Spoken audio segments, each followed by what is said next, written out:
soir, je vais te montrer comment faire une coloration des sourcils toute seule à la maison.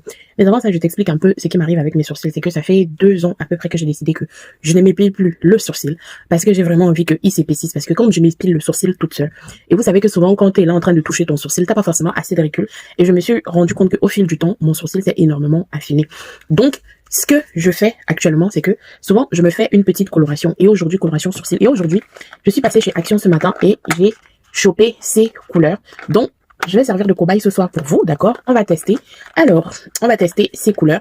Parce que habituellement, moi, quand je me fais une coloration des sourcils, j'en ai au moins pour 1 à 2 semaines sans du tout toucher mon sourcil. Donc, je commence toujours par débarrasser mon sourcil de tous les corps gras.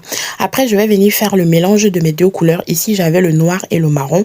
Je ne voulais pas une coloration noire car je trouve que ça durcit trop les traits du visage. Donc, j'ai pris la peine de bien mélanger les deux.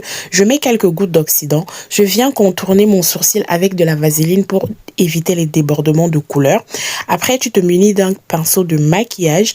Le mieux, c'est que ton pinceau il soit très fin. Tu procèdes de la même façon quand tu te maquilles le sourcil. Après avoir posé ta couleur, tu viens ajuster l'épaisseur et la forme avec un coton-tige. Tu prends vraiment la peine de bien définir la forme que tu souhaites.